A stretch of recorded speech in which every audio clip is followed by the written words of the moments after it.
হারাম হালালের মানদণ্ড আল্লাহকে যদি না মেনে নিয়ে যদি নিজেরা ফকি নিজেরা আল্লাহ হয়ে যান, নিজেরা রব হয়ে যান, ইলাহ হয়ে যান, তখন এই গন্ডগোলগুলো হবে। তা ওই মামুনুল হকের এখন পাইছে আল্লাহ করিয়া, হাতের কাছে পাইছে ওই যে নিয়া, কারণ উনি তো মূর্তি বিরোধী আন্দোলন করছিলেন।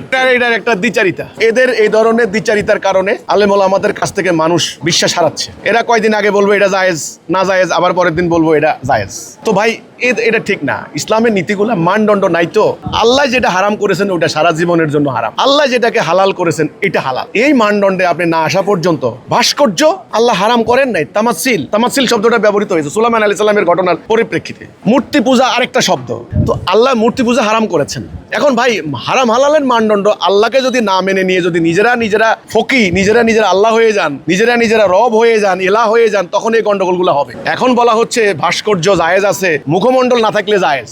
এবার লোকেরা মুখমণ্ডল ফালাই দিয়া ভাস্কর্য বানাইতে আছে। এগুলা আমি মনে করি এগুলা অনর্থক অহেতুক কথাবার্তা। এগুলা ইসলামকে নিয়ে একটা হাস্যরস করা হচ্ছে, একটা তামাশা করা হচ্ছে। আমি মনে করি এখন মুসলমানদেরকে ন্যায় অন্যায়ের মানদণ্ড, হারাম হালাল বৈধ অবৈধের মানদণ্ড, আল্লাহর বিধান, এই জায়গার মধ্যে দাঁড়াইলে এগুলা নিয়ে আর সমস্যা থাকবে না। এখন রাজনৈতিক কারণেও বিরোধিতা। ওই মামুনুল হকের এখন পাইছে আল্লাহ করিয়া, হাতের কাছে পাইছে ওই যে নিয়া, কারণ উনি তো মূর্তি বিরোধী আন্দোলন করছিলেন, তাই না? এই খেলাফত মজলিস। এখন দেখা যাচ্ছে জুলাই ওখানে জাদুঘরে বহুত মূর্তি আছে। তো এখন রাজনীতি করে তো কে কারে ভাগে পাওয়া যায়। তো এগুলা লক্ষণ ভালো না। আমি মনে করি ন্যায় অন্যায়ের মানদণ্ড হবে কি আল্লাহর বিধান, আল্লাহর হুকুম, বাস। তাহলে এগুলা নিয়ে কোনো সমস্যা হবে না, সমাধান হয়ে যাবে।